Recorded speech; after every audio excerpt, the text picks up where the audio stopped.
اسلام کی تاریخ ان عظیم ہستیوں سے روشن ہے جنہوں نے ایمان کی روشنی کو دلوں میں بسایا، سچائی کے راستے میں مصیبتیں جھیلیں اور ظلم کی سیاہ راتوں میں صبر و استقامت کی شمع روشن کی۔ انہی ہستیوں میں ایک درخشاں نام حضرت عمار بن یاسر رضی اللہ عنہ کا ہے، جن کا شمار اسلام قبول کرنے والوں میں سب سے پہلے افراد میں ہوتا ہے۔ حضرت عمار کا شمار ان صحابیوں میں ہوتا ہے جن کو کفار مکہ نے اس قدر ایذائیں دی کہ جنہیں سوچ کر بھی رونگٹے کھڑے ہو جاتے ہیں۔ آپ نے مکہ کی گلیوں میں وہ وقت دیکھا جب حق کہنے والوں کو گرم ریت پر گھسیٹا جاتا، دہکتے کوئلوں پر لٹایا جاتا اور نیزوں سے چھیدا جاتا، لیکن اس کے باوجود حضرت عمار کا دل ایمان سے لبریز رہا۔ آج جب دنیا تذبذب، کمزوری اور مفاد پرستی کے دھارے میں بہہ رہی ہے، حضرت عمار رضی اللہ تعالیٰ عنہ کا کردار نوجوان نسل کے لیے ہدایت کا روشن چراغ ہے۔ ان کی زندگی ہمیں سکھاتی ہے کہ اگر دل میں سچ ہو یا باطل کو آپ ہرانا چاہتے ہیں اور ایمان کو شکست نہ ہو یہ چاہتے ہیں تو اس پر عمل کرنا بہت ضروری ہے، اور اسی پر مزید گفتگو کر لیتے ہیں۔ اس وقت ہمارے ساتھ موجود ہیں ریسرچ اسکالر سید فہد علی کاظمی صاحب، بہت شکریہ آپ کی موجودگی کا۔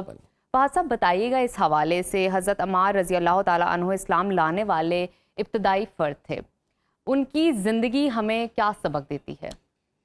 بسم اللہ الرحمن الرحیم۔ دیکھیں جی، بہت ہی امپورٹنٹ ٹاپک ہے، اور جناب عمار ابن یاسر رضی اللہ تعالیٰ عنہ جیسی جو پرسنالٹیز ہیں، ان کی لائف کو اگر ہم ایک ورڈ میں سم اپ کریں تو وہ عشق رسول صلی اللہ علیہ وآلہ وسلم سے لبریز تھے۔ یوں لگتا ہے کہ جناب عمار ابن یاسر رضی اللہ تعالیٰ عنہ کا جو وجود ہے وہ وجود بالکل پروفٹ صلی اللہ علیہ وآلہ وسلم کی محبت سے بھرا ہوا ہے۔ ان کی لائف کے آغاز کو اگر ہم دیکھیں تو جیسے آپ نے انٹروڈکشن کے اندر بجا طور پہ فرمایا کہ مکہ المکرمہ کے جتنے صحابہ کی ہم آغاز میں بات کریں، یہ آپ آغاز والے سابقون الاولون کی یہ جماعت ہے، اس کے یہ ایک فرد ہیں۔ اور آپ کی فیملی جو تھی وہ جب پروفٹ صلی اللہ علیہ وآلہ وسلم نے ڈکلیریشن آف پروفٹہڈ فرمائی تھی، اس سے پہلے یہ ابو جہل اور اس کا جو خاندان تھا، ان کے وہ کلائنٹس تھے۔ جب آپ ایمان لے آئے ہیں تو ابو جہل نے ظلم و ستم کے پہاڑ توڑ ڈالیں، اور اگر آپ لوگ احادیث کا مطالعہ کریں تو یہ بات سامنے آتی ہے کہ آپ کی والدہ سیدہ سمیہ رضی اللہ تعالی عنہا اسلام کی پہلی شہید خاتون ہے، شہیدہ اول کے آپ بیٹے ہیں۔ ان کو بہت اذیتیں دے کے، وہ میں لفظ یہاں پہ نہیں بول سکتا، جدھر ان کو نیزہ مارا گیا اور ان کی شہادت ہوئی، تو آپ ان کے بیٹے ہیں۔ اور جب ان پہ ظلم و ستم ہوتے تھے، سرکار دو عالم صلی اللہ علیہ وآلہ وسلم کا گزر ہوتا تھا تو فرماتے آل یاسر صبر کرنا، آل یاسر صبر کرنا۔ تو نبی علیہ الصلوۃ والسلام غمزدہ رہتے ہیں ان کے وہ جو ٹیسٹ اور ٹرائلز کو یہ فیس کر رہے تھے۔ لیکن جان نثاری کا یہ عالم ہے کہ سرکار دو عالم صلی اللہ علیہ وآلہ وسلم نے فرمایا، امام حاکم نے اس کو اپنی مستدرک میں ریکارڈ کیا، امام ابن بر نے الاستیاب میں ریکارڈ کیا کہ ایمان کا یہ عالم ہے کہ اللہ رب العزت کے رسول صلی اللہ علیہ وسلم نے فرمایا جنت 4 لوگوں کا انتظار کر رہی ہے، جنت 4 لوگوں کی منتظر ہے، اشتیاق رکھتی ہے، اور وہ 4 کون ہیں؟ علی، عمار، سلمان، بلال رضی اللہ تعالیٰ عنہ۔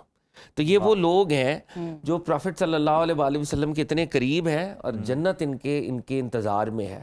سیدنا خالد ابن ولید رضی اللہ تعالیٰ عنہ فرماتے ہیں کہ میں نے جب سے سرکار دو عالم سے یہ سنا صلی اللہ علیہ وآلہ وسلم کہ عمار سے بغض رکھنے والا اللہ سے بغض رکھتا ہے، تو میں ہمیشہ عمار سے محبت کرتا ہوں۔ تو آپ کی جانثاری وراء البراء، فقید المثال۔ مشہور واقعہ ہے کہ پروفٹ صلی اللہ علیہ وآلہ وسلم جب مسجد نبوی کی تعمیر فرما رہے تھے، یہ تقریباً سرکار دو عالم کے ہم عمر تھے ایج میں، تو سرکار دو عالم صلی اللہ علیہ وآلہ وسلم کی قیادت میں مسجد نبوی بن رہی تھی، تو لوگ جو ہیں وہ ایک ایک پتھر اٹھا رہے ہیں، آپ 2 اٹھا رہے ہیں، یعنی وہ مزدوری کا معاملہ ہے نا۔ اب تو پتھروں کو اور اپنے حساب سے اس دور کے جتنے مٹیریل اور تھے، تو وہ ایک ایک کو صحابہ اٹھا رہے ہیں، آپ 2 کو اٹھا رہے ہیں۔ اور سرکار دو عالم صلی اللہ علیہ وآلہ وسلم ان کی جانثاری کو دیکھ کے ان کی آنکھوں میں آنسو ہیں کہ عمار کتنا زیادہ محنت کر رہا ہے اس مسجد کی تعمیر میں۔ اور مشہور واقعہ ہے کہ غزوہ تبوک میں سرکار دو عالم صلی اللہ علیہ وآلہ وسلم جب واپس آ رہے اور کچھ دشمنان رسول صلی اللہ علیہ وآلہ وسلم نے آقا پر حملہ کیا، نعوذ باللہ ان کو شہید کرنے کا مشہور واقعہ ہے، تو سرکار دو عالم کے 2 صحابہ ان کے ساتھ تھے، جناب حذیفہ بن الیمان اور جناب عمار ابن یاسر، جو سرکار دو عالم کو پروٹیکٹ کر رہے تھے، اور سرکار دو عالم نے ان ہستیوں کے لیے دعا دی ان کو بہت زیادہ، اور جناب حذیفہ کو پھر رازدار اپنا بنایا، مشہور واقعہ، علماء اس کو جانتے ہیں۔ تو عمار ابن یاسر رضی اللہ تعالیٰ عنہ کی وہ پرسنالٹی ہے کہ ساری زندگی سرکار دو عالم کے مقصد کے ساتھ ان ٹوٹیلٹی ایبسلیوٹلی فنا ہو گئے، انائیلیٹ ہو گئے، اس مقصد سے پیچھے نہیں ہٹے، وہ مقصد نہیں چھوڑا آپ نے کبھی۔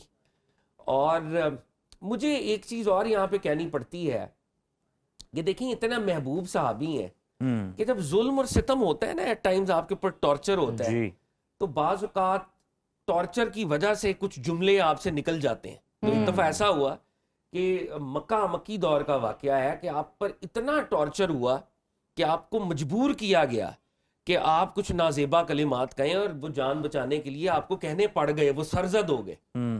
لیکن اتنے مغموم تھے، اتنے پریشان تھے، آقا کی بارگاہ میں آئے کہ مجھے آج اس طرح سے زد و کوب کیا گیا ہے، مارا پیٹا گیا ہے، تو اور یہ کہا گیا کہ یہ بولو، اور وہ میں بول دی ہے، تو اب کیا ہوگا؟ تو رب العزت نے قرآن کی آیتیں نازل فرما دی کہ وہ لوگ، ان آیات کا مفہوم ہے وہ لوگ جن کا دل رب کے ساتھ مطمئن ہے اور جبر کے ذریعے ان سے کوئی جملے نکلوائے جائیں تو ان جملوں کا کوئی حرج نہیں ہے، یعنی ان کے لیے اور ہر مظلوم کے لیے جو بھی کسی ظلم کو سہتا ہے اور ظلم سے بچنے کے لیے۔ کیا خوبصورت آپ نے ان کی شان بیان کی ہے کہ ان کے لیے آیتیں نازل ہوئیں باقاعدہ طور پہ۔ نوجوانوں کے لیے خاص طور پر بتائیں کہ حضرت عمار کی جو صفات ہیں، تاکہ ان میں سے کوئی ایک صفت نوجوان کوئی اپنا سکے اور ان کی دنیا اور آخرت سنور جائے۔ دیکھیں حضرت عمار ابن یاسر رضی اللہ تعالیٰ عنہ کی جو سب سے امپورٹنٹ صفت ہے نا، جس پہ ہم نے چلنا ہے، وہ ہے وہ کمپرومائز نہیں کرتے تھے حق کے ساتھ۔ جب آپ حق کو پا لیں نا، حق جس فارم میں ہو، حق کو جب آپ پا لیں، آپ نے حق کے رستے کو نہیں چھوڑنا، آپ نے باطل کو اختیار نہیں کرنا، حق کے رستے میں ہی آپ نے جام شہادت نوش کیا۔ جب آپ کی شہادت ہوئی ہے، سرکار دو عالم اس کی خبریں دے چکے تھے کہ آپ کی شہادت، اور وہ جن بھی سرکمسٹانسز کے اندر ہوئی مورخین آلریڈی جانتے ہیں۔ آپ حضرت علی المرتضیٰ کے ہمراہ تھے اور آپ نے جام شہادت نوش کیا، 800 بیعت رضوان کے صحابہ آپ کے ساتھ تھے، تو یہ تاریخ ہے۔ تو میں نے نوجوانوں کو یہ بتانا ہے، اور یہ نوجوانوں کے لیے امپورٹنٹ بات ہے جو میں کرنے لگا ہوں، کہ صحابہ میں بھی کیٹیگریز ہیں۔ آپ کو شیخین کریمین کے ساتھ جڑنا ہے، آپ کو خلفائے راشدین کے ساتھ جڑنا ہے، آپ کو اہل بیت کے ساتھ جڑنا ہے، آپ کو کریم آف صحابہ کے ساتھ جڑنا ہے۔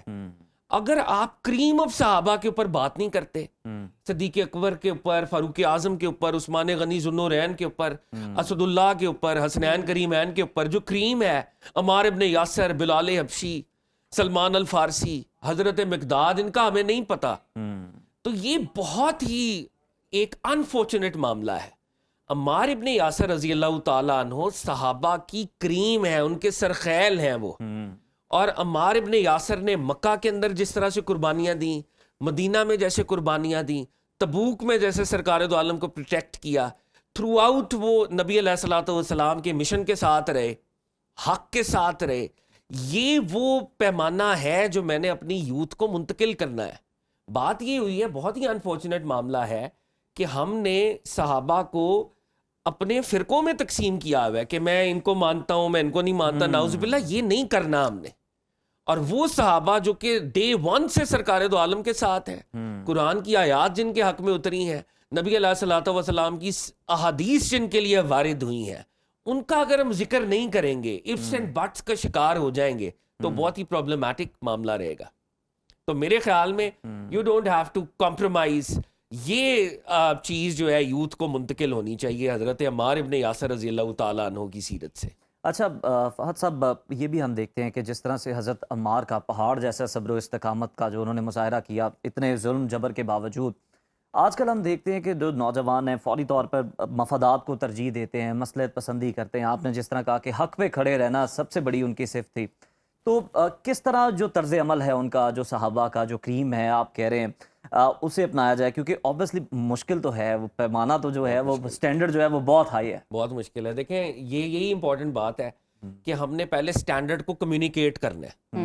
اگر ہم اسٹینڈرڈ کو نیچے بتا کے کمیونیکیٹ کریں گے تو ہر کوئی رخصت کے راستے پہ بہت چلے خوبصورت گا. بات آپ نے. رخصت کے راستے پہ نہیں چلنا، عظیمت بتائیں پہلے لوگوں بہترین کو بہترین. کہ عظمت کا راستہ یہ ہے. عظمت کا راستہ صحابہ کا، اہل بیت کا، حسین کا، عمار ابن یاسر کا. وہ راستہ کمیونیکیٹ کریں. اور پھر اب ہم بات کرتے ہیں نا کوالٹی نہیں آ رہی. جی کوالٹی کیا ہے؟ کوالٹی ہے اسٹینڈرڈ کو میچ کرنا. یس. اگر میں گھٹیا اور ادنا سٹینڈرڈز بتاؤں گا کہ یہ ہمارے سٹینڈرڈز ہیں اور ان کو ہم میچ کرتے رہیں گے تو کوالٹی لو ہوگی.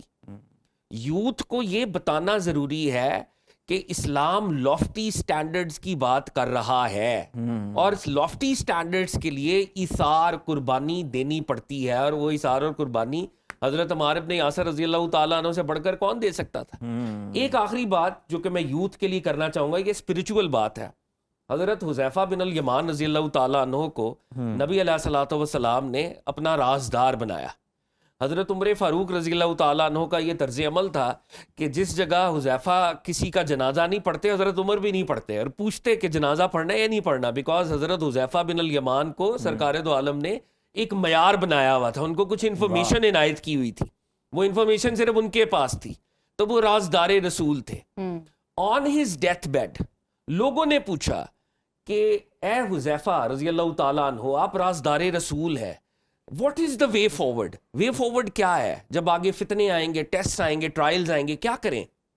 تو فرمانے لگے عمار کے رستے کو کبھی نہ چھوڑنا. واہ واہ، جدھر عمار ہے ادھر حق ہے. کیا خوبصورت یہی بات. یوتھ کے لیے سبحان پیغام اللہ. ہے کہ جدھر عمار ہے ادھر حق ہے، عمار کے رستے کو نہ چھوڑنا. بہت خوبصورت. بہت شکریہ آپ کا فہد کاظمی صاحب.